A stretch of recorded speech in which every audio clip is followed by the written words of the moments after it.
No news is bad news for the Guthrie family. I'm James Parker, News Talk 820 93.3 FM WBAP, and it's a sad start to the show here because we got an update about 4 hours ago from the sheriff's department, and then another update. I guess that was right at 50 minutes ago. Well, it was right after 1 o'clock. So about an hour ago. I'll get you all caught up on that, but it's not very good news. First, the summary from this morning. This was on Fox News. Appreciate it. All right, back to the very latest news on the search for Nancy Guthrie, where the Pima County Sheriff's Office is confirming that all members of the Guthrie family are cleared as suspects. It comes as Sheriff Chris Nanos tells the Daily Mail that he is stuck on a motive for the abductor, saying, quote, "The motivation for it is where we get stuck, right? Is it for money? I mean, we had the one demand where they asked for money, but is it really for money or is it for revenge? For something." Forensic psychologist Dr. John Delatorre joins me now. All right, so that's all we had this morning. The update from about an hour ago is that the DNA on the glove that was 2 miles away from the house that they found that looked like the black glove that was in the video, no match. No match. So the DNA was submitted to what's called CODIS, C-O-D-I-S. That's the big national database that has people reporting different numbers on this. 22 million profiles. Another outlet reported 99 million profiles. Regardless, it's the biggest national database we have tracking DNA that the FBI has access to, I imagine. But 22 million profiles, got nada. So this is a guy who hasn't been in trouble before and has his DNA put into the bases. All that really narrows it down to. The only other narrow down the sheriff has given us is they've ruled out everyone in the family. Really? Okay. So detectives they're still doing the pacemaker search. They're also working with Walmart management because they're pretty sure they know what the backpack is. It was like a 25-liter Ozark, whatever. We measure backpacks in liters. I thought this was America. Can't we measure it in like gallons or quarts or something? We have to do liters. Want a liter of cola? So, tough update. Walmart what are they going to do? Track all the bag purchases? Cross-references with all the debit cards that were used there? And then you take all the people that paid in cash and you have to put them in a side list? Then what are you going to do? Are you going to comb through all of the surveillance video when these backpacks were bought to see if it matches this guy's 5'9" or 5'10" and has the same build as Home Skillet and the creepy camera? We're in long shot territory, and I really hope that they have a lot of info that they're just not sharing with us, and they're a lot closer than they're letting on. Because it doesn't sound like they're close at all. Also, if that doesn't mean that the person who did the kidnapping isn't a bad guy. Even if that is his glove. Because, pros might not be in the system. That's unsettling. If they were working for a foreign cartel and they just came up here, snatched her, and went back to Mexico, might not be in the system either. So I don't even think we've narrowed it down on whether or not this is a professional job or just a sloppy amateur. The only other thing we're waiting on is there were 2 search warrants that were executed last week, and we haven't heard anything about the evidence except that it's still being processed. And the only reason I bring that up is that they were asked about it. Oh, no, that evidence is still being processed. How long does it take? So the Pima County Sheriff's Department can't even tell you if they have any leads, the number of leads, or maybe the number 0. They're just not saying anything about leads. We have nothing on that at this time. Well, do you have nothing or do you have nothing on that? Because it's starting to sound like the Big Lebowski over here. Man, are you going to find these guys? Or, you got any promising leads or... Leads? Yeah, sure. I'll just check with the boys down at the crime lab. They got 4 more detectives working on the case. They got us working in shifts.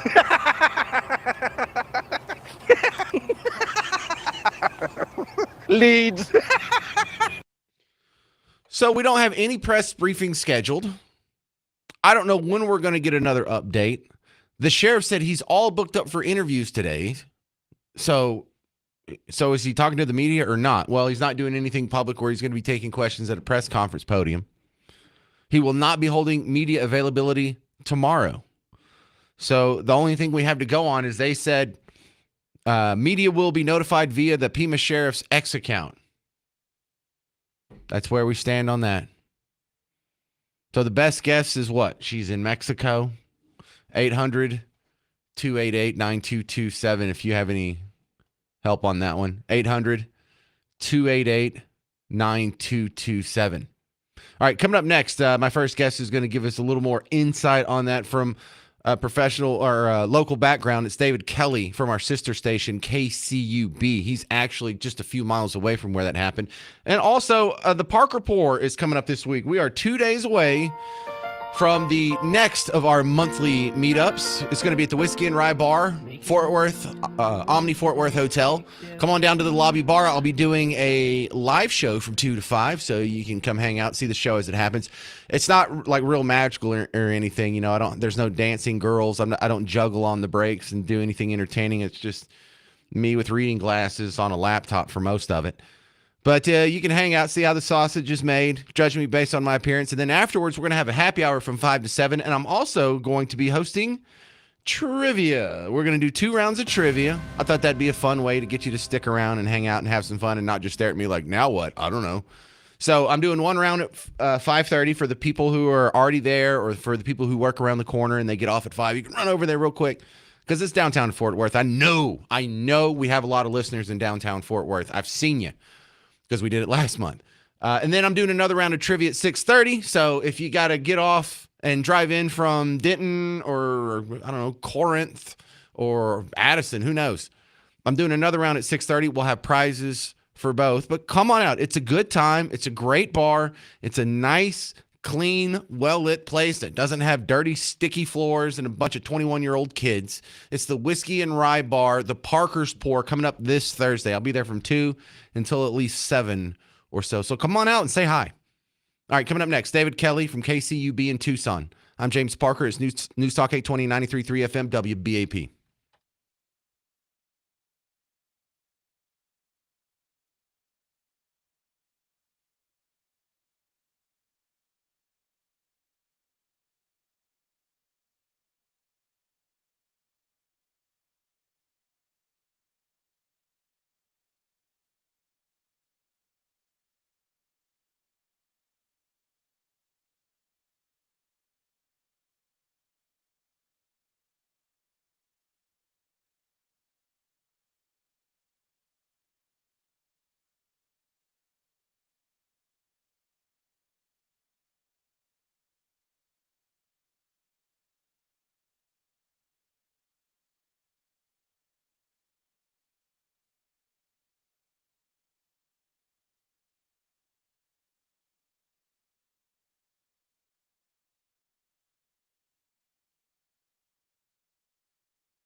Hey there, welcome to the James Show, News Talk 820 93.3 FM WBAP. I am your host, James Parker.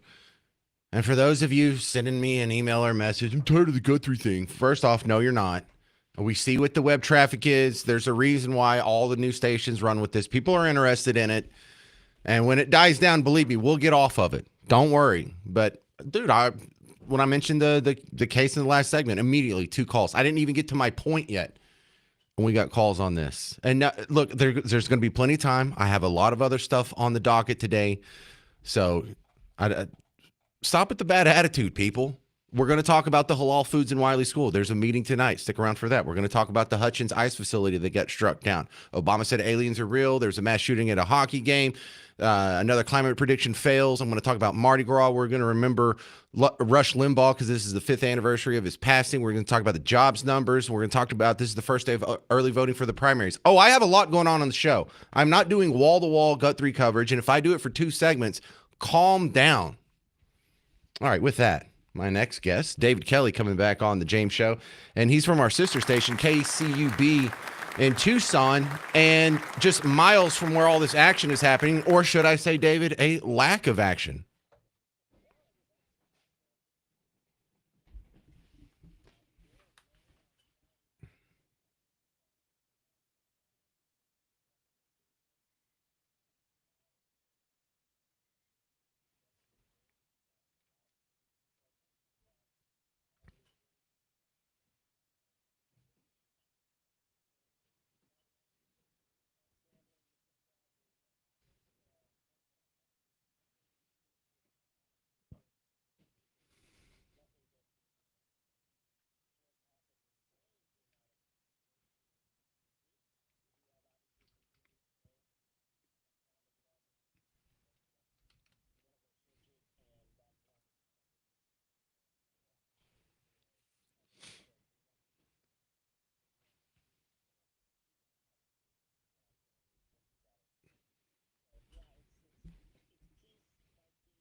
Yeah, so the glove not being in the record, not being in the records, is that what cleared the rest of the family, or do we know?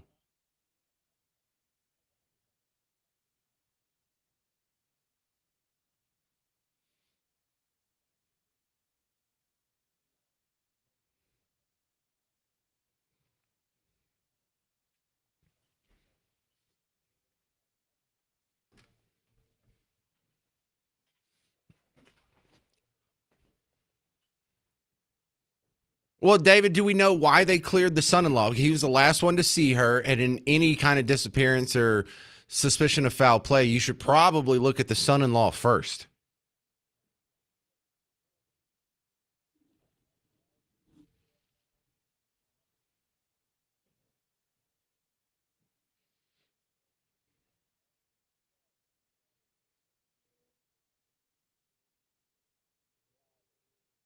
Yeah. Well, if my mother-in-law comes up missing and the cops stop by and they're like, "Hey, did you kill your mother-in-law?" I would say no, but that's a very good guess. You're right to start here first. Well, David Kelly, we don't have any notice or schedules of the next press availability or public statement. Are they just going quiet on us?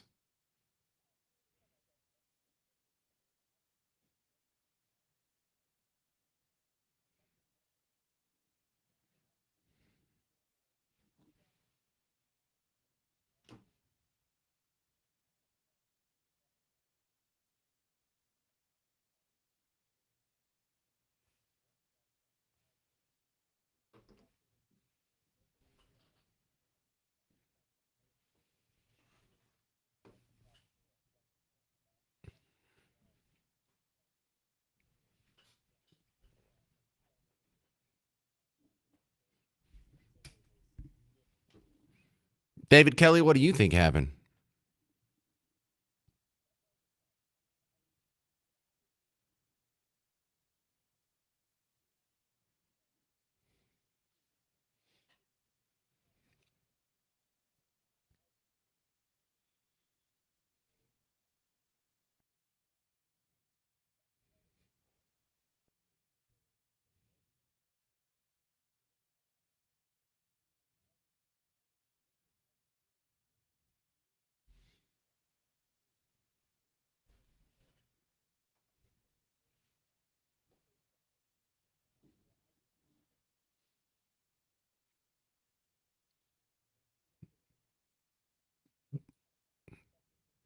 Yeah, I don't have a better guess than that. This is David Kelly. How do you tell the awesome listeners of the James Show how to find you online?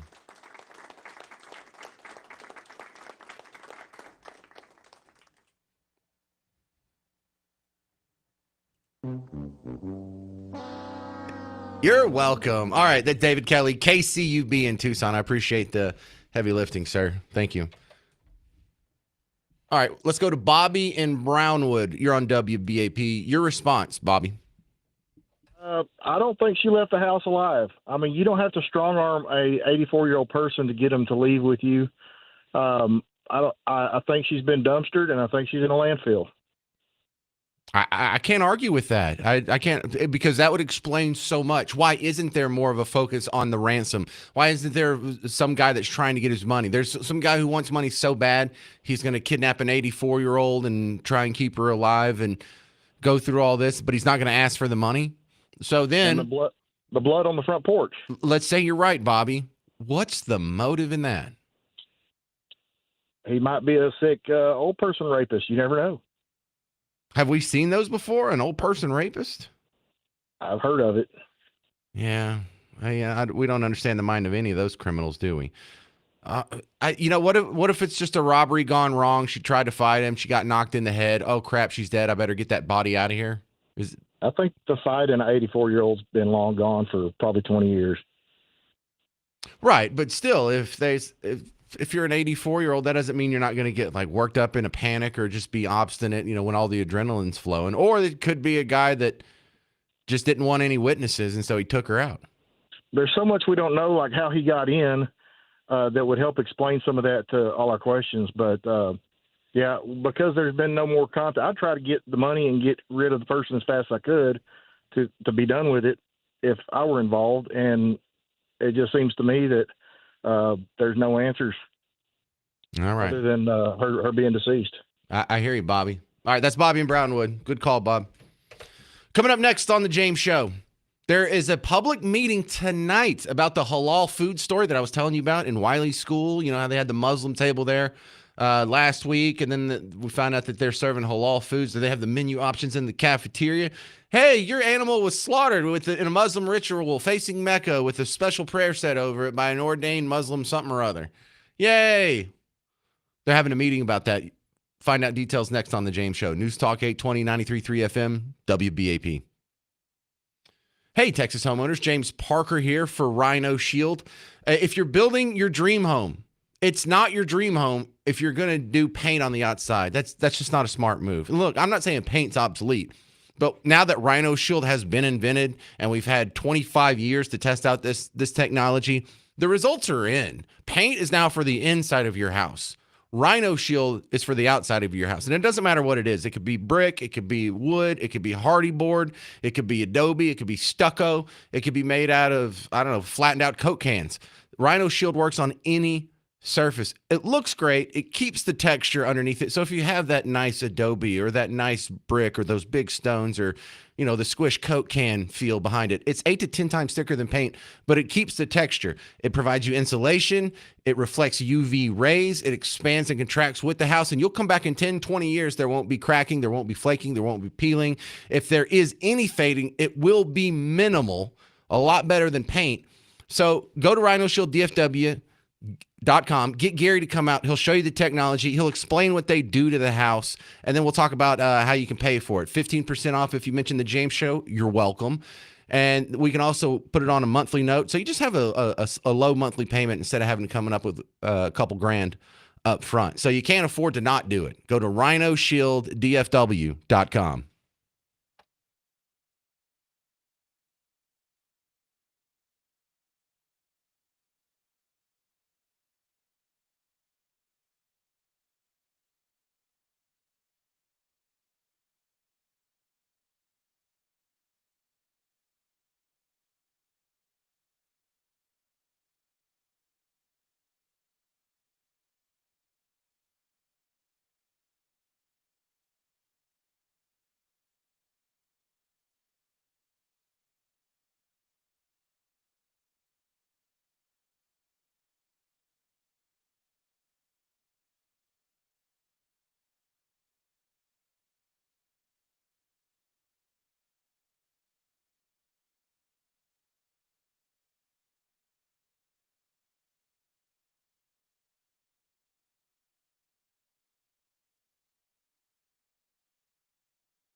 All right, so there's a public meeting to address Sharia law at Wylie ISD. I'm James Parker, News Talk 820, 93.3 FM, WBAP. For those of you, I can get you all caught up if you're not familiar with this story. We have to go back, way back in time to, I guess, what was this, last week? So we got the time machine to go back 7 days, 8 days. There's a table that's set up at Wylie High School. And during lunchtime, there are some people who are not students, who are not faculty. Some of these people are students, but there are some outsiders here. And they're passing out Qurans. They're passing out pamphlets on Islam, converting to Islam. And they're passing out headscarves for funsies to the young ladies there so your daughters can get used to female oppression as being the norm in society. Isn't that fun?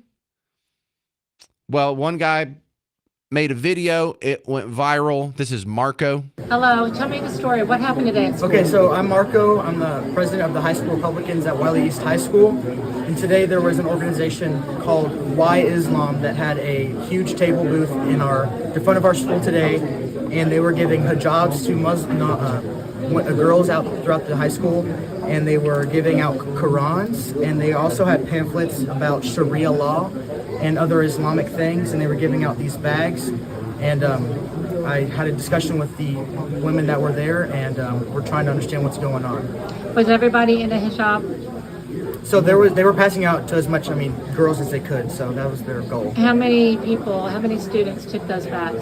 I don't have an exact number of how many people took them, but I can say that they were trying to get as much out as they could.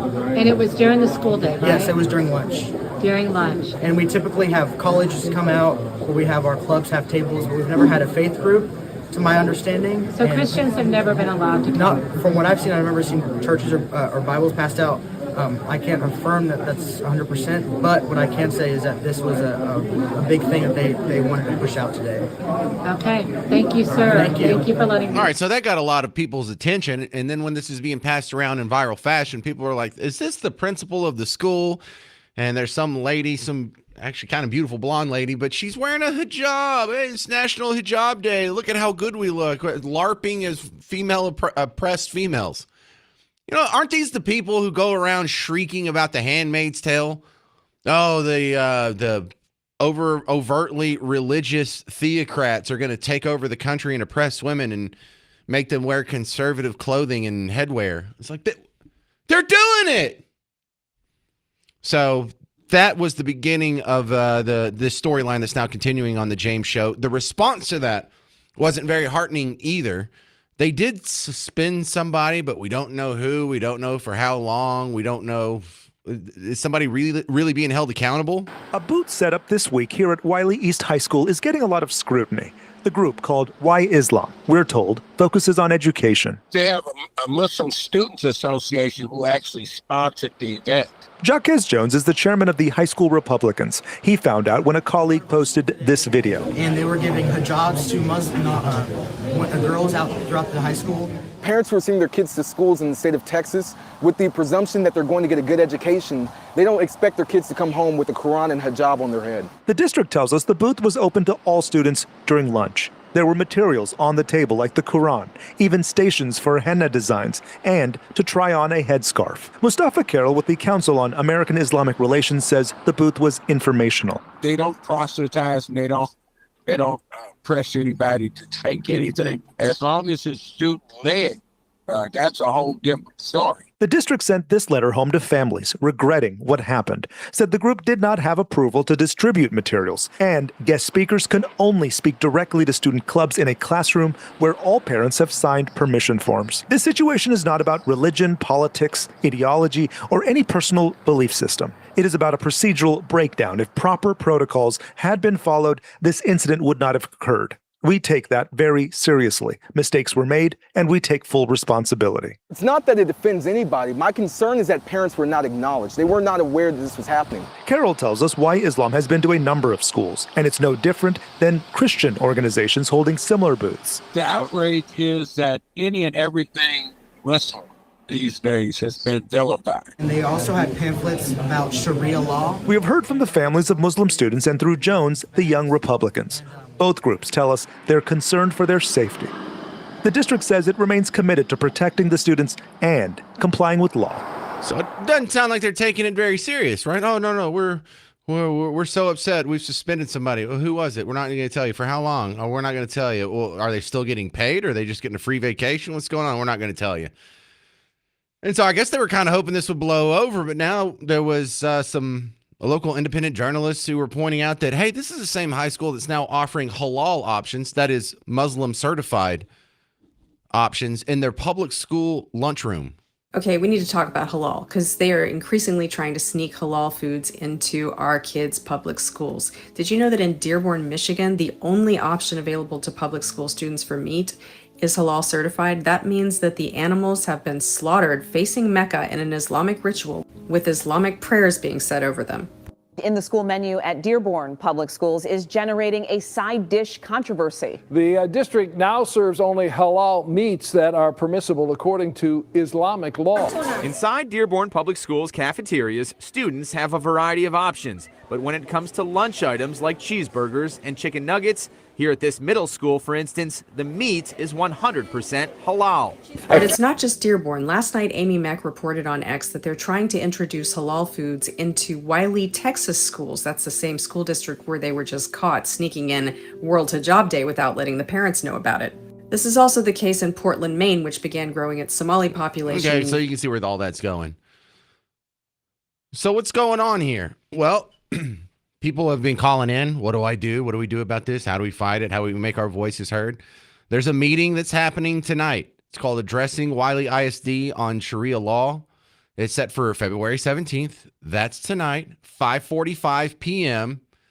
And the address is 951 South Ballard Avenue, Wylie, Texas. But I believe, I've been told that that's the Wylie ISD administration building.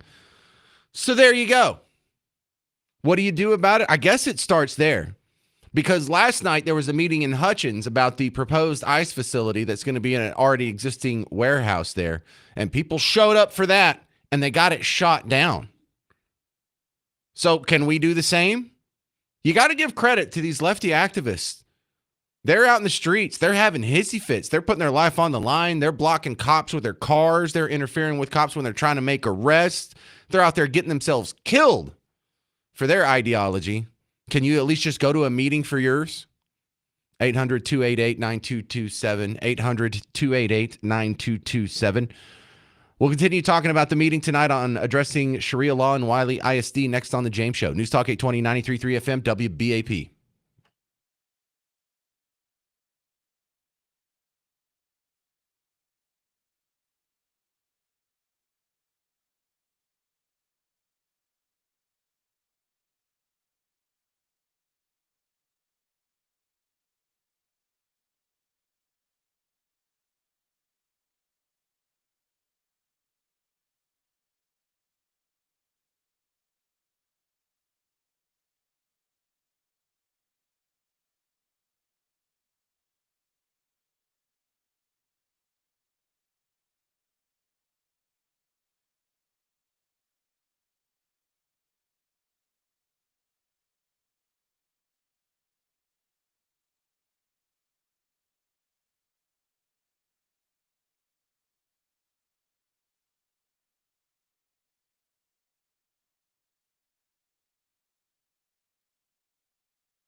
Hey there, welcome to the James Show, News Talk 820, 93.3 FM, WBAP. I'm your host, James Parker, on your home for Markley, Van Camp, and Robbins.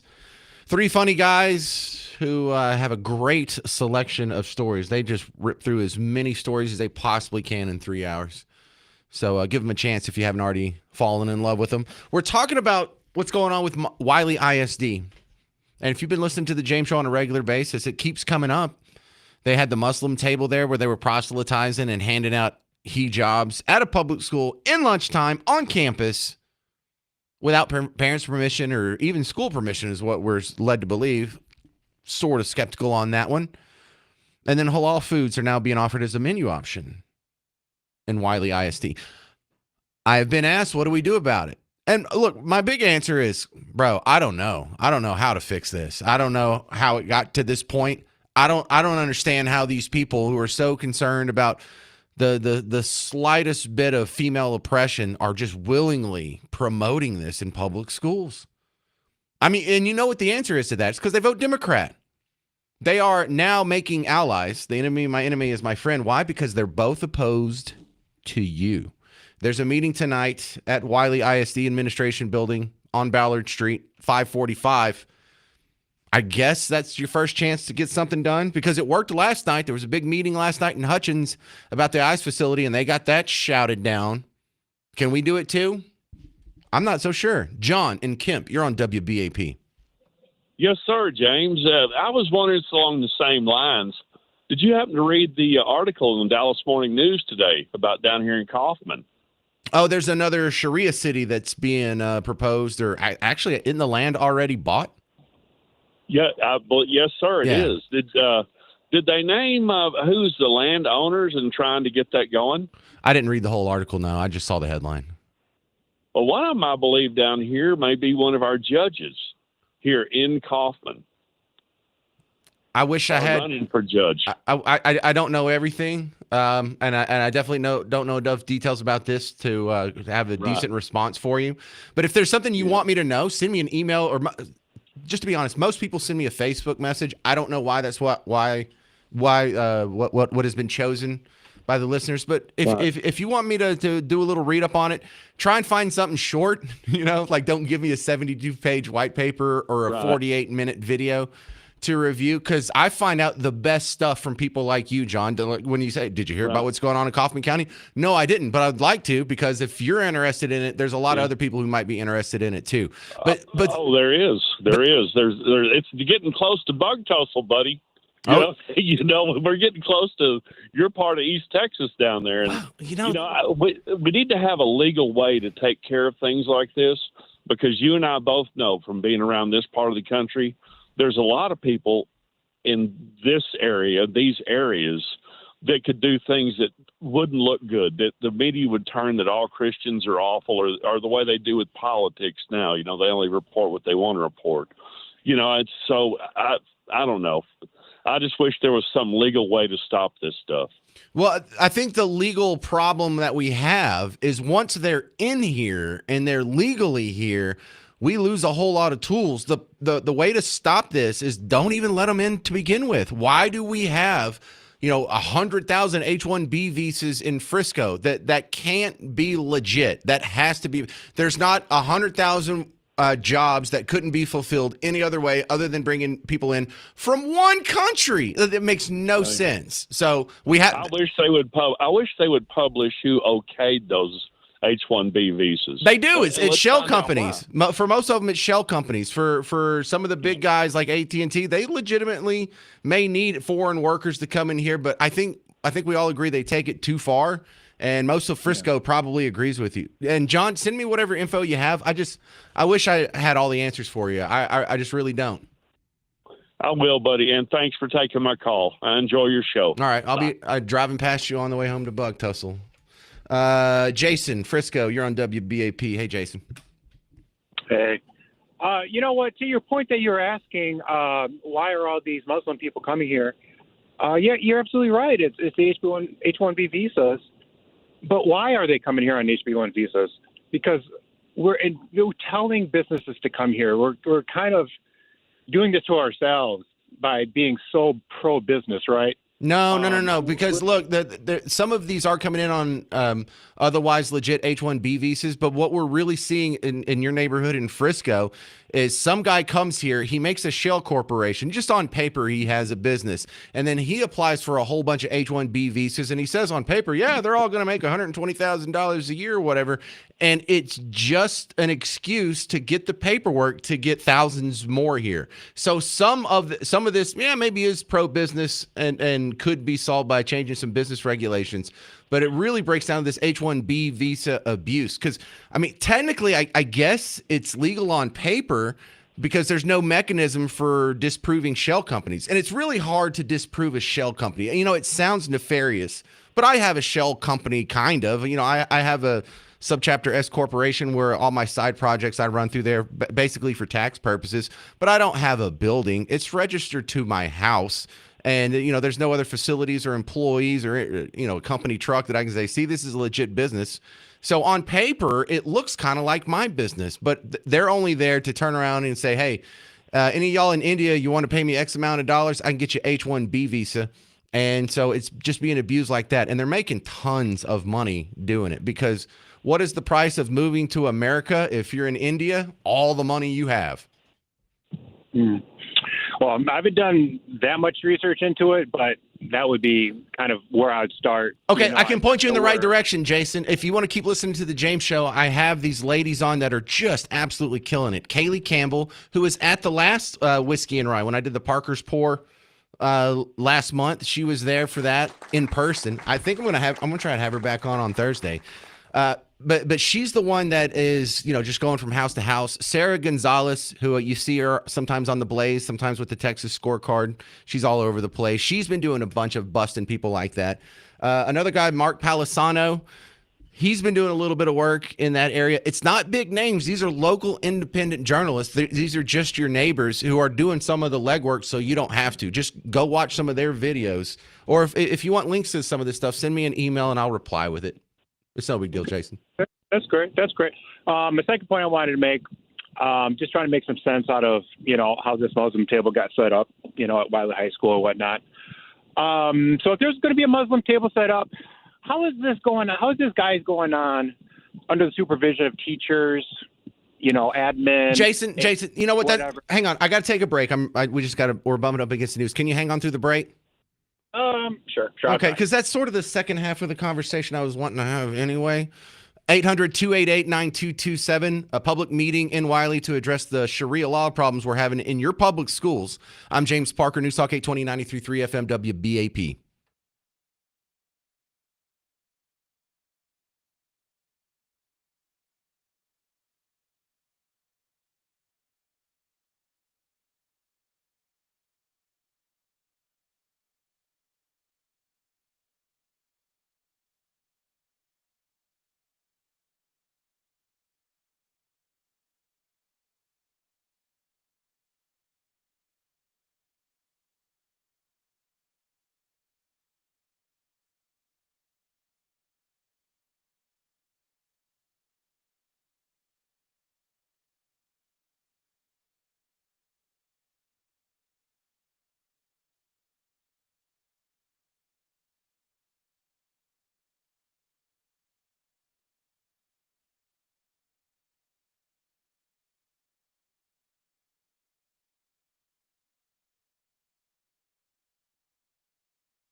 Well, we have Islam in public schools in Texas. What are you going to do about it? I'm James Parker, News Talk 820 93.3 FM, WBAP. Well, there's a meeting tonight in Wylie to discuss the issues with Sharia making inroads into Wylie East High School. They have halal options in the cafeteria. There was a table that was set up at the beginning of last week promoting Islam. And by when I say promoting Islam, there were people from outside the school, not a student, not an administrator, who somehow got a table into school and were handing out Qurans. They were handing out pamphlets. They were handing out hijabs. Look, I'm a live and let live kind of guy. You don't have to believe everything that I believe. But make no mistake, at the end of the line on how do we stop this, or where did this problem begin, there's only two answers. Number one, these people that shouldn't be here, the people that don't share the values of Western civilization and have no intention of assimilating, have been let in and allowed to stay. That's the problem number one. The other genesis, when you go back to the origin of this problem, is the fact that we have public schools. Because just like when you want to have Christianity in your kid's school, what are you told? Well, if you want that, it can't be in public schools. We have separation of church and state, no establishment of religion. And you're going to have to take your kids and put them in a private school. If you want whatever you want, you have to pay for it your damn self. You have the freedom to have a religious-based education, or at least religious inclusive education, but you got to pay for it yourself. That's all I'm saying to the Islamic issues we're dealing with now. If you want to have halal food, well, don't force it on my kid's school at my expense. Go to pay for your own private school. If it's so damn important to you, why don't they get the same answer? And so, look, there are no inconsistencies. If you're pointing out, well, what's all that separation of church and state stuff? That's why they were kicking Jesus out of school. That's why they kicked the Bible out of school. That's why they won't let you pray in school. That's why they won't let you have any part of Christianity mentioned in any part of the curriculum in schools. We just need a total separation of church and state. That's all. Well, if they're not upset about this, what does that mean? They're not upset about separation of church and state. They're just anti-Christian. Why? Because we don't vote blue. Muslims do. So they get favored treatment. It really is that simple. There's not an inconsistency. They were just lying to you about that separation of church and state. They were exploiting your reverence and fealty to the Constitution and weaponizing it against your values and your traditions. Pretty evil stuff, huh? Robert. And didn't. Oh, no, we were continuing with Jason and Frisco. I'm sorry.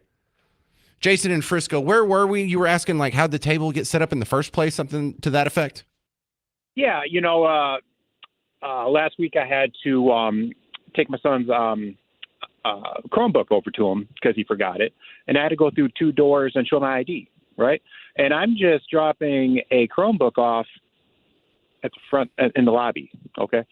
So in listening to this story over the last couple of weeks, I was just, I'm just kind of scratching my head. If it takes me an ID and 2 doors to walk through, and I can only go as far as the lobby before there's another big door I can't go through, even though my son is in that school, how does the Muslim table get set up? But no, listen, you're right to ask that question, because you and I know, and you don't have to doubt yourself, Jason. You're so right on this. That means the administration knew about it in advance and approved of it. It could have been, and there's no. It's not a could have been. There's no other explanation. There's not a rogue front door operators like, I'll let in these Muslims. No one will think anything about it. Yeah. Well, I mean, look, what's more likely? There's a rogue secretary at the front desk who decided that, we have all this security set up and I'm just going to look the other way, or the administration knew about this in advance and approved it. Yep.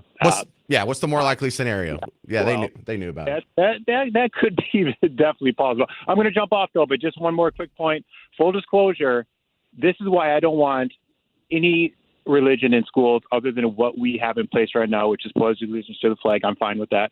I don't want Christianity. I don't want Muslim. I don't want Hindu. I just don't want it. I don't want the 10 Commandments on the wall.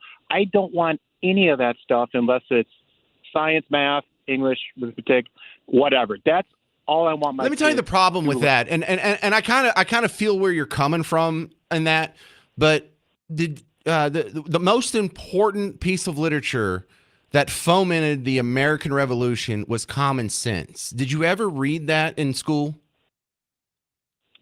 Did I ever read Common Sense in school? It's a trick question. Of course you didn't. Nobody did. You know why we didn't? Because it has the Bible all over it. There's all kinds of Bible. They can't teach you American history without including Christianity. But James, I didn't read that in the Bible either. Okay, I learned common sense from school, from my No. parents, I mean from the real world. pamphlet that Thomas Paine wrote. Common Sense, the pamphlet. You know Thomas Paine, Common Sense? Oh, Thomas Paine. Yeah. Sorry, okay, easy mistake to make. apologize. But yeah, that pamphlet was sort of the big social catalyst, the viral video, if you will, that really fomented the American Revolution and galvanized us all together. And we're not allowed to be taught that because there's so much Bible in it, they can't teach it. So it's kind of a bad thing when you say I want no religion whatsoever in the schools. Well, then you're not going to be able to teach all of American history. You're going to teach a very truncated, secularized version that isn't true. So how about no proselytizing in schools? How about this? How about just no public schools? No, wait, hey, Jay, I know you're being sarcastic. No, I'm not being sarcastic. I know you might be new to the show. I'm not being sarcastic. If we all paid for our own schools, then the Muslims could send their schools to the cafeterias that have halal food. We could send our kids to the schools that include Christianity in religion, or in their curriculum. You could send yours to the secularized that has no religion whatsoever, and all three of us are happy. And we don't have to fight over the same prepaid government property tax-based monopoly and be at each other's throats over the cafeteria menu. You know, that's some good theory and some good ideas. But how about if this school I want to send my kid to is 25 miles away, and I work and my spouse works and I can't get my kid to that school, or I don't have transportation to that school? You make sense on a lot of stuff like that, though, but that's not feasible. No, I definitely know it's feasible. For most of American history, we didn't have public schools, and the people that were coming out of high school could read Virgil in the original Latin or Greek or whatever it was. I'm so dumb I don't even know what it is. I've only read it in English. Well, brother, keep the conversation going, man. You make some good points. I don't agree with some of them, though, but that's the first time you've heard it. Just Just let it ruminate in your head, because this will come up again when we fight over whether or not we have XYZ in schools, or whether we have trans stuff in schools, or gay stuff in schools, or religious stuff in schools, or what the curriculum is, or Common Core, or critical race theory. This would all be resolved if we just chose our own schools and got rid of the public system. Just ruminate on that. Oh, I got to take a break. More calls on the Wylie ISD fight against Sharia law in public schools coming up next on The James Show. News Talk 820, 93.3 FM, WBAP.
Well, we got Sharia in Texas public schools. Question is, are you going to do anything about it? I'm James Parker, News Talk 820, 93.3 FM, WBAP, your home for Markley, Van Camp, and Robbins. And it's been happening in Wylie East High School. They had a table that was set up at the beginning of last week with an outside component to it. People handing out Qurans and pamphlets and hijabs, headscarves to the girls. Hey, look, as soon as we become a majority in the population, we can oppress you too. Some people were upset about that. What do we do about that? I don't know. Now we find out that there's halal options on the menu. That's interesting because anytime there's any semblance of Christianity that pops up, it gets whacked in the head like whack-a-mole. But this is being celebrated. Hijabs are being celebrated. Halal foods are being celebrated. Handed out the Quran is being celebrated. So then make the logical conclusion. All this talk about we need to get the 10 Commandments out of classrooms, or we can't have the Bible, or we can't pray in classrooms. Separation of church and state. That was all a lie. They were exploiting your fealty to the Constitution and weaponizing it against you because they really don't care about separation of church and state. They just care about separation of your church and state.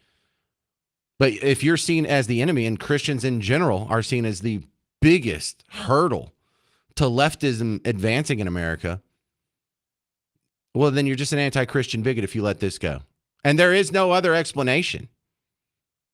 If you don't mind if there's Hindu or Muslim or any other religion, because you talk about Zeus in there, you talk about Pharaoh and Egyptian gods and probably Aztec gods, and you can pretty much talk about any god on the planet in public schools in Texas except for one, Jesus Christ. Does that make sense? Not if it's a separation of church and state argument, only if they're anti-Christian bigots. And it's a weird thing to say because we don't even have a word for it. We have Islamophobic, we have anti-Semitic, we have racist, we have sexist, we have misogynist. We don't even have a word for how you're treated and how you're discriminated against based solely on your religion. There's a meeting tonight in Wylie at the administration building, 5:45. It's your chance to do something. Robert Denton, thank you for hanging on. You're on WBAP. Yeah, how you doing, sir? Hey, I kind of have a question with this population thing. Some of the Muslims are known to have, multiple wives. Would the school, if young girls started coming in pregnant, would they question that? Or like in Minnesota, this whole thing's going on with these care centers and stuff. Let's say that they're having babies behind what's, on the side that the people don't know. They want to. I don't know, dude. People have been having babies in high school since time immemorial. I'm not sure if that's a Muslim-specific issue. You might want to just take a weird note. Here's another thing that James Parker believes in that's wildly unpopular, and I'm crazy to say this out loud, but I don't understand why polygamy is illegal. Like, why is it illegal? Why should it be illegal? Should we have that conversation? I'm not a polygamist. I can barely handle one wife.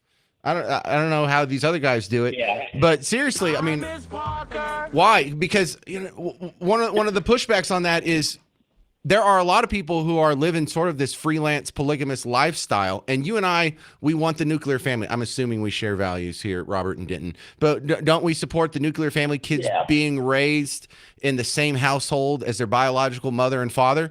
Well, if you're going to go out and you're going to do the Elon Musk thing, or you're going to do the NBA power forward thing where you have kids with 6 different women, the only way you can be raised in the house with your biological mother and father if y'all all live in the same big mansion. And so what, are y'all going to be married at the same time? That seems to be kind of a shoehorn solution. That makes sense. I know, it's weird. Oh, thank you for being open-minded. Well, if they're doing it to take over the, society in a way, it's not like, I don't know, the Amish, should they have lots of kids because they love them and want to raise them in a community? Or do they want to take over Pennsylvania? Right. Well, actually, the Amish are a great example of sort of religious exceptions because we give the Amish all kinds of exceptions based solely on their religion. They don't have social security numbers. They don't have to pay the same amount of taxes you and I do. They're not subject to a lot of the same laws and whatnot. But guess what we don't have? We don't have the Amish that are trying to take electricity out of Wylie East High School. You know, they mind their own business. They don't try and force it on anyone else. They're not putting a headscarf, or what do they wear? Like the little bonnets from Little House on the Prairie. Yeah. Anyway, we're getting off on a side track there, but it was a fun one. Thank you very much, Robert and Denton. Bruce and Brownwood, you're on WBAP. Yes, the only constitution that ever mentioned a so-called separation of church and state was the former constitution of the former Soviet Union. And it was a letter written between Thomas Jefferson and Madison, and they said there is none. There is a fence. And the liberals have taken that out of context and act as if it's in the Constitution. And may I remind that listener, that caller 2 callers ago, that man is clueless. You know, may I remind our listeners today that this country was set up on a theocracy, and there was not one Muslim on the Mayflower. Yeah, before I get corrections from other people, generally speaking, I agree with the tenor of what you're saying, but the letter was to the Danbury Baptist Church of somewhere in Connecticut. But no, you're right. It wasn't in the Constitution.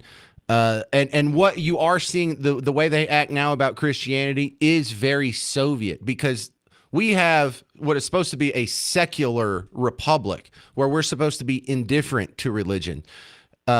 Marxism, whether it's practiced in the Soviet Union, they did the same thing in Cuba. They have state atheism, where the non-belief in God is the general understood and accepted belief system. Now, you're allowed to be a Christian in the Soviet Union, but you're not supposed to do anything public. We don't want you praying in public. We don't want you in the school system. We don't want you praying at work. We don't want you praying at football games. There's supposed to be no public expression of that. They did the same thing in Cuba. There was this guy that I used to work next door to, and he was from Cuba. He said when he went to kindergarten, the first day of class, there's a bunch of 5-year-old kids, and they said, how many of y'all believe in God? And they all raised their hand. And the guy in the military uniform at the front of the classroom said, all right, we're all going to pray to God to bring you ice cream. So put your heads down, close your eyes. Yes. Yeah. Yes. And so they pray, they would look up, there's no ice cream. And then they say, all right, I want you to put your heads down, close your eyes. I want you to pray to Fidel Castro for ice cream. Yes. And while their heads were down, they'd bring in the ice cream. And he's like, on day one, Fidel Castro, the state was replacing religion, and his parents had to deprogram him every day when he got home from school. But you're exactly right. That is a Marxist train of thought, that we're not supposed to have any mention of religion in the public sphere. This whole Freedom from Religion Foundation, state atheist. And it's not just a happenstance, oh, I disagree with this ideology. No, remember, this ideology that we're talking about murdered 100 million of its own citizens in the 20th century alone. Do you think the KKK was bad? You think the Democrats were bad during slavery and Jim Crow and segregation? Dude, the Soviets and the Marxists on the other side of the planet in Asia make them look like a tea party. I probably could use a better term. Made them look like a back massage. All right, 800-288-9227. I'm James Parker on News Talk 820, 93.3 FM WBAP.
What's up, fellow Texans? Welcome back to the James Show, News Talk 820, 93.3 FM, WBAP. I'm your host, James Parker. In just a second, we're going to review what happened at the big meeting in Hutchins last night. But, to give you the short order, because it kind of overlaps with what we're talking about now, there were a bunch of people who didn't want this warehouse that already exists in Hutchins to be an ICE facility. And so just like they were doing when they said, well, we don't want the 10 commandments in the classrooms, they don't want to come out and tell you the real reason, because the real reason is, well, we're anti-Christian. They told you, oh, we're concerned about separation of church and state. But what did we learn with Sharia law showing up in Wylie East High School, or with the Muslim Sharia cities that are popping up and being proposed all over North Texas? They're not really concerned about that. They're lying to your face. They're just saying whatever they need to get the rest of the people, or to get enough people to go along with them that they get their way. And so all of the complaints about the Hutchins facility, I don't want to say all of them, about 90% of them are just easy lies. Because let me go ahead and, well, let's not overlap yet. We'll talk about Hutchins next. But last night there was a meeting. Enough people raised a fuss that facility, as it stands now, is not going to happen. Really? So you can just force your will onto the rest of the community if you show up and scream at some politicians? Let's test that theory tonight. Wylie is having a meeting at their administration building, 5:45 tonight. If there's not enough people up there shouting it down to get their way, then we don't deserve to get our way. This is Robin in Mahia. You're on WBAP. What's up, Robin? Hey, it's good to talk to you. How are you? Doing great. Just a quick story here. I'm a healthcare provider, and some 40 years ago, I went on a humanitarian trip to Africa, in the country of Malawi. Well, hang on a second. Let me go ahead, because I think I know where this is going. What compelled you to go on a trip to Malawi to help out people over there? Was this dare I say, Christian missionary trip? Absolutely. It was a Baptist. Oh, my goodness. Well, we can't let it get out to the rest of the world that Christians do nice things for people, even though we donate more to charity than non-Christians, even though we adopt more foster kids than non-Christians, even though we volunteer more man hours on average per year than non-Christians. We can't let it get out, because the running narrative is that we're bad guys. We're just a bunch of self-important bigots and hypocrites. So we can't let them know the truth. Oh, anyway, what did you learn in your trip to Africa, sir? Well, I'm a dentist, and I was. It's funny. We were going to some remote villages providing health care, and also they were doing their missionary work. And we were. I was driving a car, a Land Rover, donated by the Catholics. We were pulling a trailer full of dental equipment donated by the Methodist Church. And we were driving one of the villages, and I asked the missionary, Baptist missionary, one time. I said, "Who's your greatest competitor over here?" I mean, who? Because usually we have some infighting between the denominations here in the United States. And when I asked him that, without a second of hesitation, he said, "The Muslims." He says their tentacles throughout the continent of Africa are, you can't beat them. And if the people in Texas and the United States had better wake up. And it's the Catholics, the Hispanic Catholics, the Black Baptists, the White Methodists. We all got to stick together on this, and because they're reach out in the United States. Look what's going on in Minnesota. Look what happened in England, and so we better wake up in this country and prevent this from happening. Well, how do we stop this? What do we just? You're not going to drive up to Wylie to go to this meeting tonight, are you? I wish I could. But it's a matter of sticking together. Yeah, well, it's also a matter of demanding this out of our politicians. Every politician will get up there and they'll tell you what a good Christian they are and how they go to church and they were raised in the church and I sure am churchy. And that's just because a lot of Christians out there will turn on you if you don't do that. But you know what? We should be really quick to turn on people who aren't backing us up when it comes to these issues too, because we can make it happen when it comes to gun rights. We can make it happen when it comes to a few other small things that we actually put our foot down on when it comes to kids, or finally when it comes to enforcing the border. But I don't really see us putting our foot down, and it's because we're scared of being called racist or bigoted or whatever. Exactly. And it begins, like you said, in the education system. The true history of the United States needs to be taught. The true history of Thanksgiving needs to be taught. You got to put it in the kids' head that what our country is founded on. Oh, yeah, and if we told the true history of America, it would make Christians look very good, and that would be very bad for Team Blue. If we actually trumpeted what all the Christians in America do for feeding the homeless or housing the homeless and feeding the hungry and caring for the sick, it would knock this whole anti-Christian narrative on its butt. You know, we don't talk about the St. Jude Hospital. Kids can go there, get cancer treatment. They can run up the bill for millions of dollars. They never have to pay a dime. Why? Because of Christians. Down here in downtown Dallas, if you're homeless and you need to go to a shelter, you can go to some place that's probably run, funded, and staffed by Christians, but you don't get any credit for it. And so whether it's a soup kitchen, whether it's a Salvation Army, the guys ringing the bells for the kettles, we're all over the place. And if we ever got credit for it, the church would explode. But we don't fight for that. So I have no answers for you. 800-288-9227, 800-288-9227. Because it feels weird saying what we really need is better PR on the charitable work we do, because we're also told that we're not supposed to do it for our own glory or for our own benefit. We're supposed to do it all for the glory of God. But I don't want us to get benefit. I want the glory of God to get the benefit, and we're not even trying to do that. All right, I'll get you all updated on the situation in Hutchins. They've slapped down the ICE facility, but I don't think this is the last straw. I'm still pretty optimistic about it, and I'll explain why next. News Talk 820, 93.3 FM, WBAP.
All right, so ICE isn't going to get that new facility in Hutchins after all. I'm James Parker, News Talk 820, 93.3 FM, WBAP. I can get you all caught up on the situation here because we were just talking about this, I think it was yesterday. Yeah, before they had the meeting. Listen to how the news was reporting on it. There's not almost no negative, no pushback on the people who don't want the facility. Now, remember, this is a facility that already exists. You understand that? There's a 1 million square foot warehouse that the owners were either going to sell it or lease it to ICE, to the federal government, for a detention facility. So whenever these goobers talk about, oh, the electricity capacity can't handle it, or the sewage or the water, it's already hooked up. It's already working. Well, I don't know about the traffic. It's already there. So they're talking about a facility that already exists, like, well, this proposed facility, I don't know if we can handle it.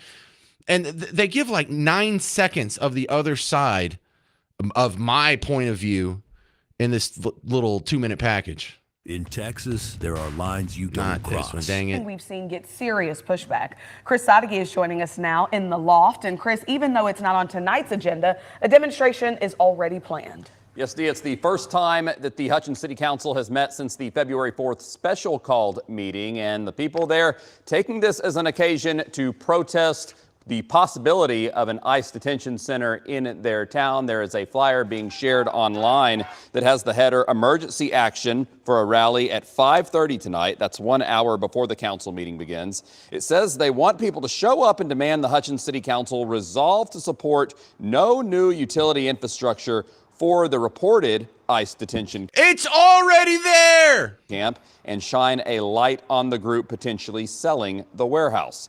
Though there is not a specific agenda item to discuss ICE, we do expect public comment. Hang on, does anybody think that there's a 1 million square foot warehouse that's just sitting up there with no electricity hooked up? No? What are they doing? They got a bunch of solar panels. They got to do the treadmill to generate electricity so the light bulb kind of slowly blinks on while the poor bastard's still pedaling. What do they all have outhouses? Are they just pooping in holes out there, or are the toilets already hooked up? The sewage already hooked up? The water already hooked up? No new infrastructure. It's already there. Anyway. Once again, be fiery. At the last meeting, the council themselves expressed their opposition to ICE setting up a detention center in Hutchins, but also said they've received no information from ICE or anyone else in the federal government about what interest or plans they could have for the warehouse on I-45. And it's going to be a detention facility. What do you mean that you have no idea what it's going to be? Then how do you know to protest it? There's been no confirmation from ICE about their plans for a warehouse in Hutchins. We do know that they have purchased other similar warehouses around the state of Texas. Anyway, let's fast forward to today. This morning, WFAA updates you on how the meeting went last night. This morning, a plan to turn a warehouse in North Texas into an immigration detention center appears to be dead. But Teresa Woodard reports residents in Hutchins say the fight is far from over. Rise up, fight back. They planned a protest, but it turned into "Thank you, Mayor." Thank you, Mayor. Praise for a community that got vocal and came out victorious. We are here tonight to celebrate, y'all. The federal government wanted to turn this warehouse on I-45 into a detention center to house 9,500 immigrants in Hutchins, where about 6,000 people live. Residents organized, rallied, pressured the property owners, and they say residents organized. See, this is the just so dishonest, slimy, sneaky, scuzzy part of the propaganda that is just snuck into like it's real news. No, residents didn't all gather. They make it sound like this is the majority of the population of Hutchins, if not every single person that lives there. Well, all the residents agree? No, all the residents don't agree. In fact, 80% of America wants these mass deportations. A majority of Democrats want these mass deportations. When they talk about, it's the same thing with voter ID. 83% of the country wants voter ID. And they managed to have like the 5 people who don't hosting CNN right now. No, the majority of the residents of Hutchins want people to be deported.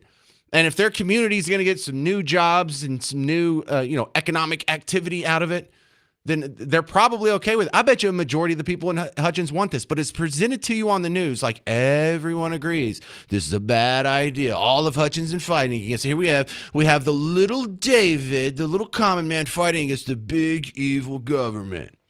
Well, it's just the opposite. All the powers that be, the media, a handful of political activists, can thwart the will of 80% of the American people by having a hissy fit about this facility? Because they never tell you, okay, if we can't have it here, where can we build a facility that y'all won't gripe? Because they'll gripe if we build it next door to the American Airlines Center. They would gripe if we build it next to your neighborhood. They're going to gripe anywhere we build it. The problem isn't the infrastructure or the water or the electricity or the traffic or the economic impact. They just don't like ICE. They just don't want our immigration laws to be enforced, and they want to make it as hard as possible. It's the same reason they're following people around right now who are doing ICE raids, defending murderers and rapists. It's just all comes down to orange man bad. Anyway, let me finish this. The deal between Majestic Realty and Hutchins is over. Majestic Realty announced it will not lease or sell to ICE. Yay, we've bullied a private property owner into acting what's not in his best economic interest from threat and intimidation. Yay, we're the good guys. What the heck? You know what they never say in either one of these news reports or any of the news reports? The economic impact. You don't tell me how many jobs are going to be created. You don't tell me how much tax revenue it's going to bring. No, they only do that when it's something they like. Like when they're talking about I got, for an example, this is just like 13 days ago, a report on the World Cup economic impact, just to, like at the tail end of this. We'll interrupt you here. What we see. And so just to hear that, I mean, the Dallas Sports Commission, they're expecting $400 million to come to this region because of the World Cup. It's going to create roughly 3,000 jobs, just like you were mentioning. See how they do that? It'll generate millions of dollars worth of economic impact. It'll create X number of jobs. This is what they do on projects that Team Blue likes. On projects that Team Blue doesn't like, they leave that part out and they act like everyone's against it. How many people in North Texas, you go put a microphone in front of and say, do you care about the World Cup being here? I bet you more than half of them would say, I could take it or leave it. But those people don't make it on the report, do they? When it's something they don't like, that's the entire report. Incredibly dishonest, and it's all for what? To thwart ICE so we don't enforce our immigration laws? Pretty sick stuff, isn't it? 800-288-9227. Coming up next, my tribute to Rush Limbaugh. He died 5 years ago today.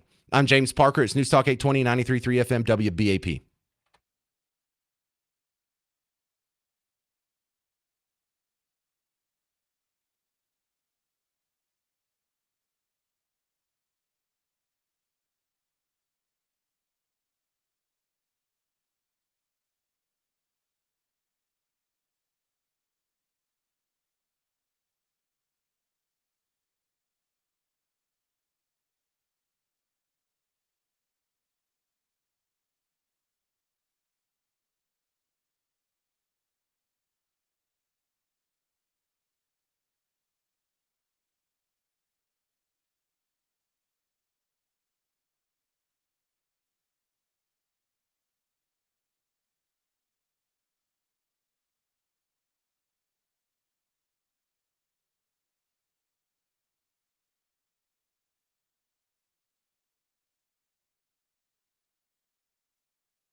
Well, hey there, fellow Texans. Welcome back to the James Show. News Talk 820 93.3 FM WBAP. I am your host, James Parker. I know, let's go.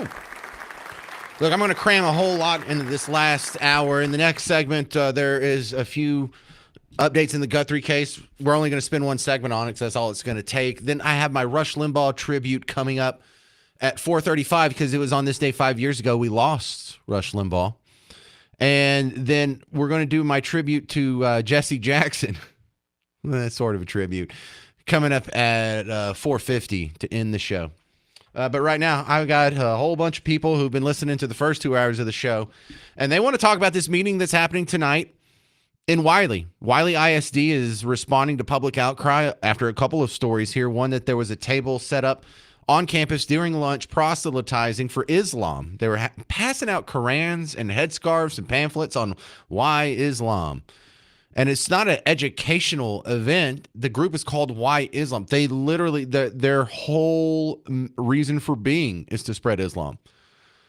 On top of that, it was learned that they now offer halal options on the school menu. It's like, oh, that's interesting, because the people that were griping about the 10 Commandments or the Bible or anything Jesus being taught in school have been telling us our entire lives. They've told you separation of church and state is paramount. But if they're quiet on this, then they really don't care about separation of church and state. They just don't like your religion. Mark in Lancaster, you going to this meeting tonight, 545 Wylie ISD Administration Building? No, James, not tonight. But it's probably a little far for Lancaster. A little, yeah. I'd get home really late. I got to go to work tomorrow. But I went and kind of go off topic a little bit. The first day of voting, this ban of Sharia law is on the ballot. Went to my polling place. What I found interesting, though, was the Democrat side and the Republican side. So there's two separate machines going in our polling place, which I thought was kind of odd. Explain. Well, so you walk in, they say, well, if you're a Democrat, you go to the left side of the room. And if you're a Republican, you go to the right side of the room. Well, there's double the amount of Democratic machines versus the Republican side. Okay. So, and I don't think I've ever seen that before. So it's kind of concerning. And I wanted to kind of get your take on it. There's some election shenanigans that seem to happen in every cycle, and I don't have the bandwidth to follow all of them. None of us do. But right. What you describe reminds me of what happened in the last election cycle in Houston, where in some local elections, oh, jeepers, they ran out of paper ballots in a couple of precincts. And it just so happens all the precincts where they ran out of ballots happen to be Republican-dominated precincts. It's just a coincidence, Mark. Now, you and I can never go back and prove the intent that they tried to steal the election or put their finger on the scale. But these are the dastardly games that are played. For the people that tell you, well, it's something that never happens. When you're trying to do voter ID for something, only 0.0000007% of votes were fraudulent. So they're trying to solve a problem that doesn't happen. Nah, BS.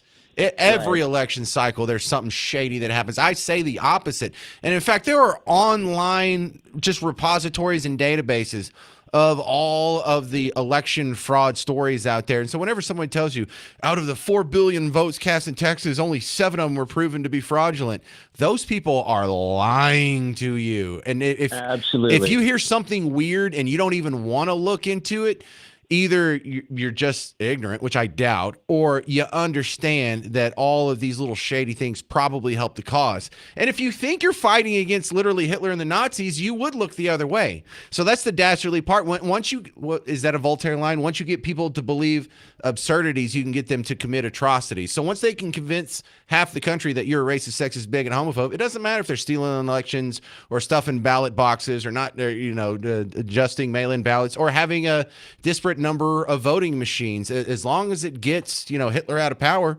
it's justified in their mind, and that's kind of scary. Tony in Oklahoma, you're next up on WBAP. Hey, James, I was just calling to tell you that Oklahoma City did the same thing, and I'm sure the mayor of Oklahoma City was in on it. there was going to be a ice facility down by the airport, and a bunch of people raised a bunch of cane on it, and now it's not going to happen. I hate that, because do they tell you where the alternate site is?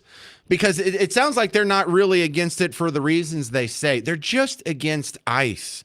And so, I mean, it's quite transparent. And so if you're just against ICE, then say it, and let's have the real debate based on the merits of your opinion.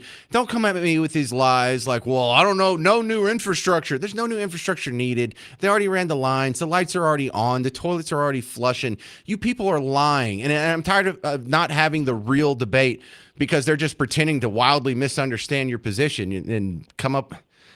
I mean, it's so self-evident, the lies that are had around these discussions, whether it's the data centers that are proposed for Granbury or the ICE facility that's proposed over here in Hutchins. These people, are they worried about, oh, well, I don't know if the Sharia city is going to have the electricity and water infrastructure to run properly. We can't let it happen. Oh, it's going to be too noisy to do that. No, it only happens when it's something you want to do, when it's something 80% of the American people want to do. And for all you people who are worried about data centers, every time you use your phone, every time you use social media, every time you use these services that are making us so powerful and productive, it has to happen at a data center. Do you want us to not have data centers? Do you want all the data centers to go overseas? Or do you want to let the rest of the world pass us by because we're going to technologically hamstring ourselves? It's insane, because, look, the ICE facility complaints, tell me where we can build an ICE facility that you won't gripe. Because it's the same thing when they gripe about, well, they're going to drill for oil in Alaska or some sort of animal wildlife preserve on a national park. Where's a good place to drill for oil that y'all won't complain about? Because I haven't heard about that yet. You won't let us drill here in Texas. You don't want us to drill offshore. You don't want us to drill in Alaska. Where can we drill that y'all won't complain? And then you get to the root of the matter. They're just anti-oil. Yep, that's it. Well, thanks for sharing the mirror story happening up in Oklahoma, because that's really important. It's not just Hutchins. This is happening everywhere. And when you get to the bottom of it, they just don't want ICE facilities to be built. Why? Because they don't want to enforce the law, because they can't win elections based on the merits of their opinion. 80% of the country wants these deportations to happen. And since they lost at the ballot box, and they lost in Congress, and they lost in the White House, and they lost in the courts, they're still able to eke out victories and thwart the will of 80% of the American people by throwing these hissy fits, and they only get away with it because the news media is on their side. All right, coming up next, some updates on the Guthrie case. I'm James Parker, News Talk 820, 93.3 FM, WBAP.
All right, fellow Texans, welcome back to the James Show. News Talk 820, 93.3 FM, WBAP.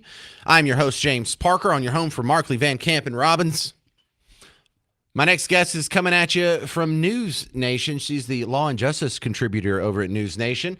Jennifer Coffindaffer, welcome to the James Show. It's your first appearance, so make it good. Now, we're having you on. Let's talk about what's going on with the latest in the Guthrie updates, because I feel like today's two updates, I feel like we've taken a step back, Jennifer. We don't even have like a prime suspect. We're not even looking at the brother-in-law anymore. I think we know less about this case than we knew a week ago.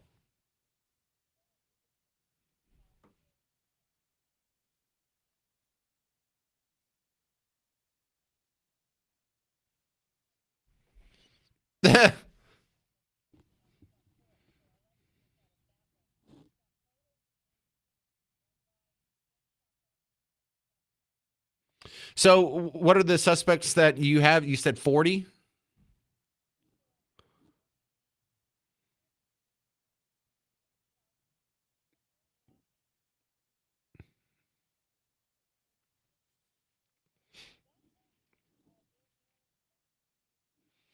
Well, it could be. I mean, if he got a gun from a gun shop in recent times, I figured it'd be more off the backpack purchase.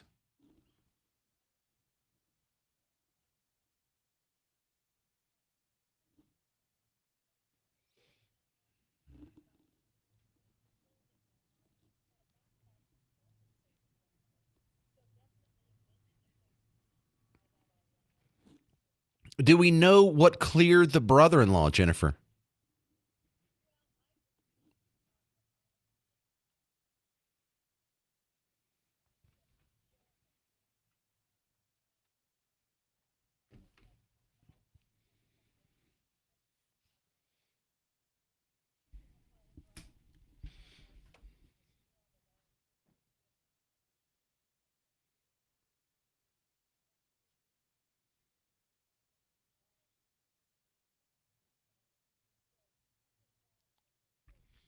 Well, I'm also getting kind of two answers depending on what day it is, because at one point they'll tell you that they think she's in Mexico, and then at the same time they're scanning the deserts in Arizona for her pacemaker, so they must not be too confident she's in Mexico.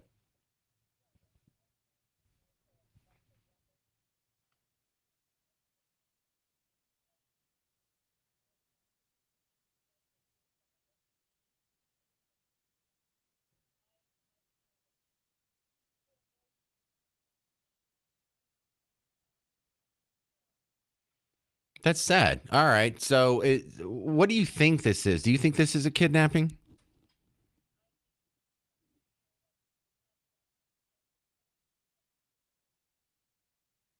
What for? Do you have any clue? Could you even just baselessly speculate?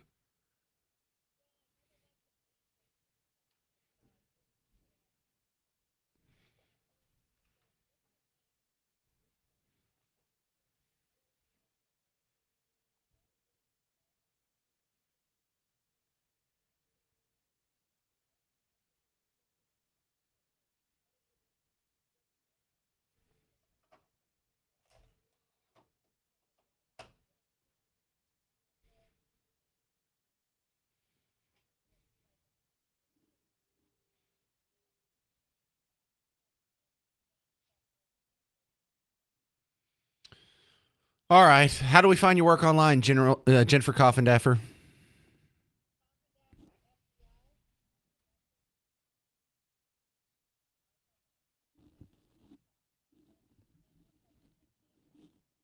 Thank you very much, Jennifer Coffindaffer from News Nation. All right, the next Parker Pour is coming up 2 days from today, Thursday. I'm going to be doing the show live from the Whiskey and Rye Bar at the Omni Fort Worth Hotel. It's right across from the Convention Center downtown. So come on out. I'm going to do the live show, and then immediately, as soon as I get up from the folding table, we're going to do a happy hour, and then I'm setting up for trivia. Yeah, I'm going to entertain you a little bit. We're going to do a round of trivia at 5:30, another round of trivia at 6:30. If you can hang out for both, there will be a grand prize. If you can only hang out for one or the other session, there will be individual prizes for those. So if you're around the corner, second you get off work, come on over. All you people who work in downtown Fort Worth or somewhere close to that, come on by. If you're a little far away, as soon as you get off work, head that way, and you can be part of the second round that's happening at 6:30. Coming up next on the James Show, my tribute to Rush Limbaugh, because today marks 5 years that he's no longer with us. I'm James Parker. It's News Talk 820, 93.3 FM, WBAP.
Hey there, fellow Texans. Welcome back to the James Show. News Talk 820, 93.3 FM, WBAP. It was now 5 years ago today. We lost Rush Limbaugh. Oh, Rushbo was a staple on WBAP for decades. And that's not an exaggeration, for literally decades. And his passing has kind of left a hole that has been filled by a whole bunch of people. There's not going to be another Rush Limbaugh. There's never going to be another guy that's that dominant just because we've fractured and splintered out so much in our listening and viewing habits. There will never be another Walter Cronkite. There will never be another episode of MASH. You wonder why the biggest series finale happened in, what was that, 1981? Because we only had 3 channels back then. And there was like a 1 out of 3 chance if you're watching TV. If you just flipped a coin, you'd be on that station. But the more channels we got, cable came along and immediately fractured that audience. Well, radio was a little bit different of an animal. It was more fractured in years past and then came more solidified and, dare I say, monolithic as deregulations allowed giant companies to take over giant networks. But again, in the lifespan of the Rush Limbaugh show, our listening habits have been fractured in a new way. These little phones in our pockets, you can listen to anything you want at any time. You can listen to any station you want at any time. You can listen to any station you want and what they put on yesterday or the day before or 2 years before. You can listen to podcasts that were never aired on a radio station, and that supplants what you're watching. You can watch whatever some goofball just recorded on his own phone 5 minutes ago. So it's really going to be impossible to see a way that there could be another Rush Limbaugh where one person has that level of impact just by talking into a microphone without being president, without being like Elon Musk, the richest man in the world. We're never going to see another one. For a lot of us, that's the reason why we're here. That's the reason why we think the way we do. That's a big contributor into our worldview now. And so he's not going to be forgotten anytime soon.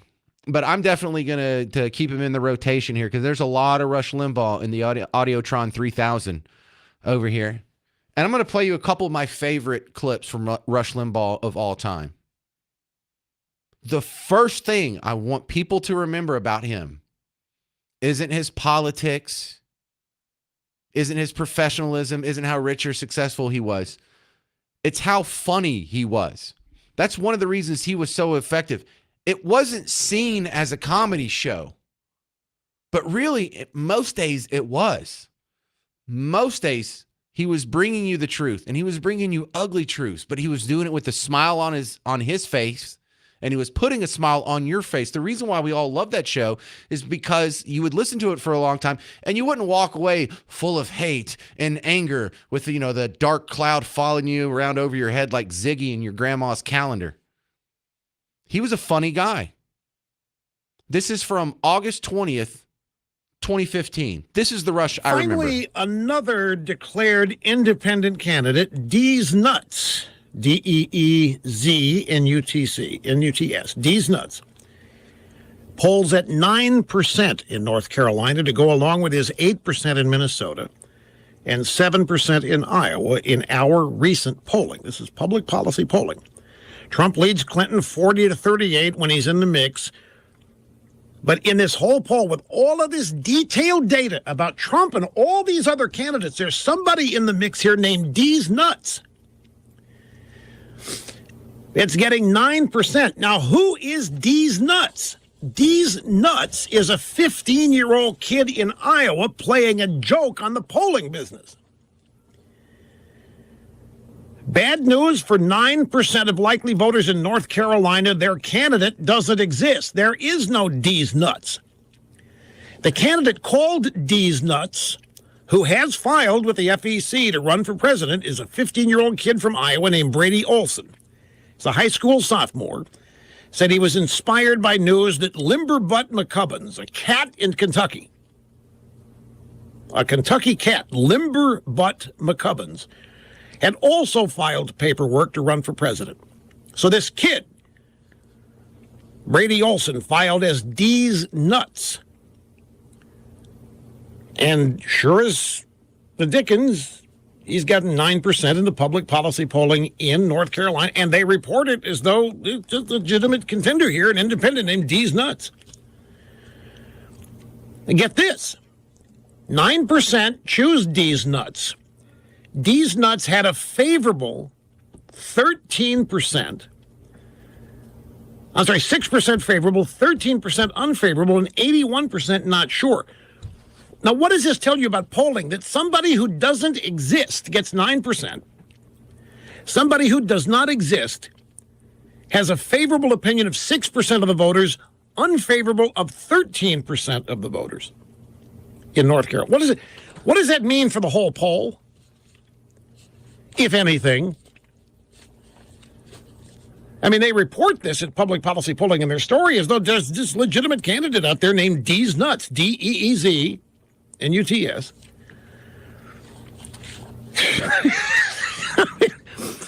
What do you bet this kid's parents listen to this program? What do you bet this kid's a Rush baby in the making?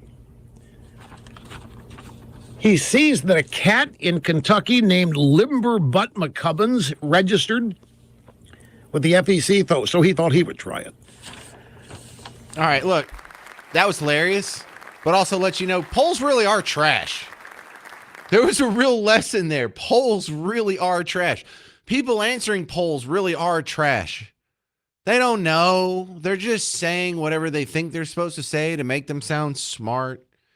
If someone's, holding the clipboard and they ask them a question, they're not saying what they think or anything critical. They're thinking, what would land me favor with the person holding the microphone?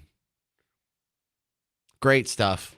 One more. This is a quick clip from Rush Limbaugh in his appearance on Family Guy.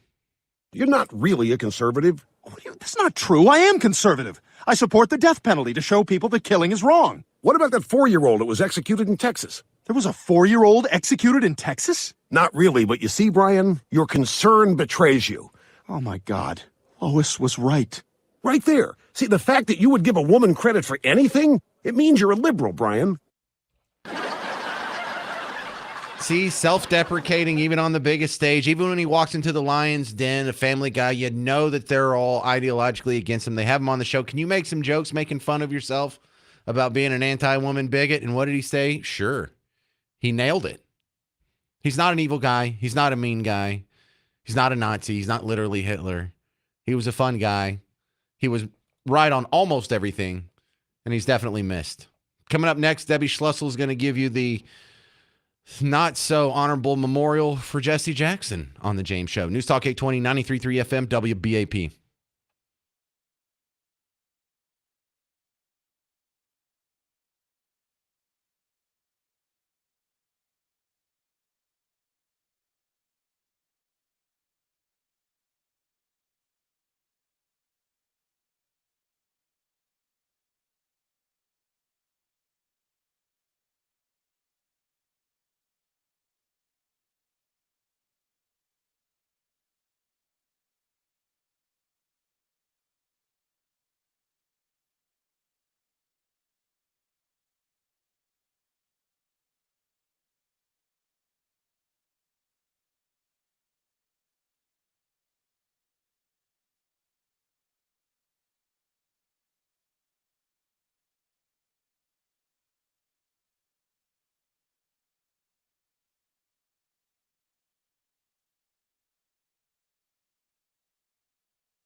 Hey there, welcome to the James Show, News Talk 820, 93.3 FM WBAP. I am your host, James Parker.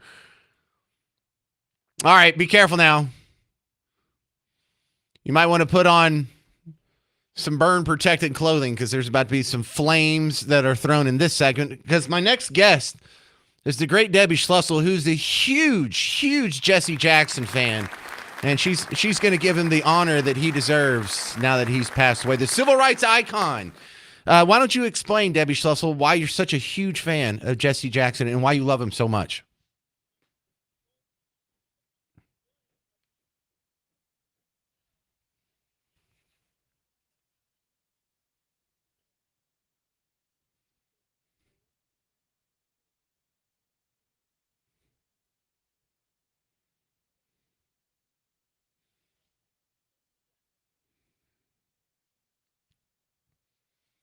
Okay, so his politics were bad. He was a bit of a racist, but at least in his personal life, he was personally a good man.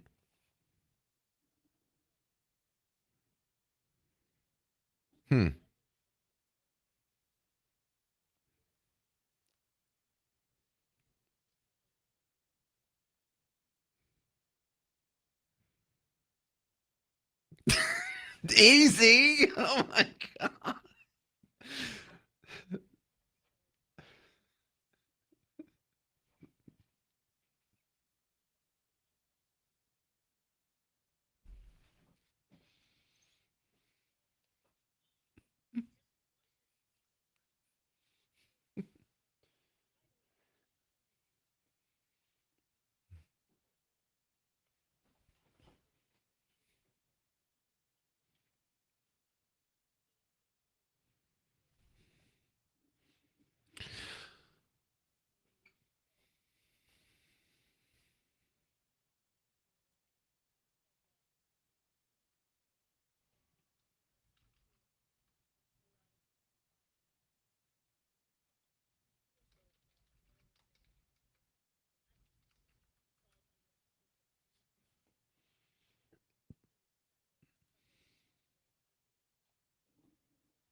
All right, we're talking with Debbie Schlussel, who is probably one of Jesse Jackson's least big fans here.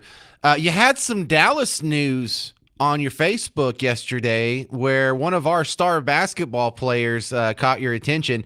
Was it because he's so damn good at basketball?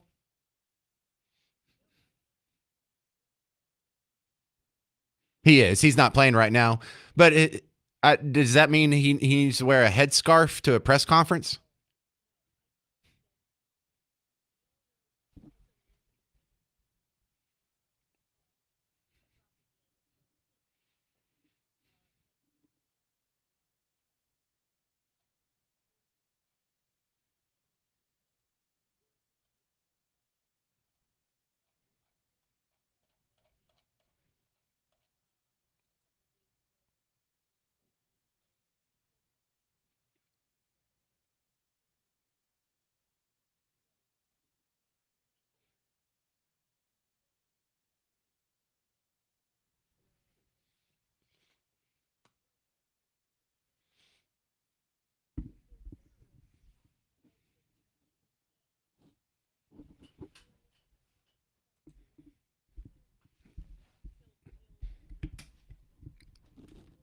All right.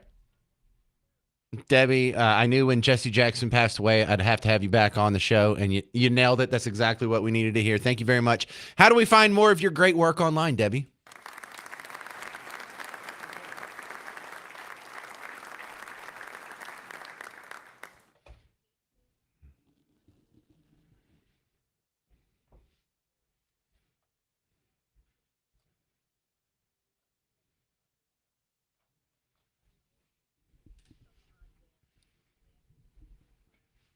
Thank you very much. The great Debbie Schlussel, nailing it. All right, the next Parker's Pour is happening 2 days. Thursday, I'm doing a live show from the Whiskey and Rye bar at the Fort Worth Omni Fort Worth Hotel. I have to say that in the right order. Omni Fort Worth Hotel. The lobby bar is called Whiskey and Rye. Here's a special thing about this one. You can actually bring your kid.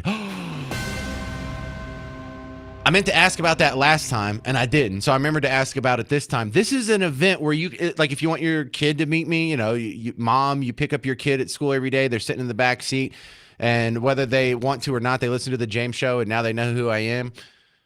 Bring them out. I'd love to say hi. Or, you don't have to find a babysitter. You can bring them with you. Just don't get too bombed, or that'd be kind of weird. So come on out. There's going to be a live show from 2 to 5, and then we're doing a trivia night. I'm going to do 2 rounds, one at 5:30, one at 6:30, hosted by me, with the questions written by me, answered by me, graded by me, and great prizes provided by Whiskey and Rye. I'm James Parker. This has been The James Show. Mark Levin's next on News Talk 820, 93.3 FM, WBAP.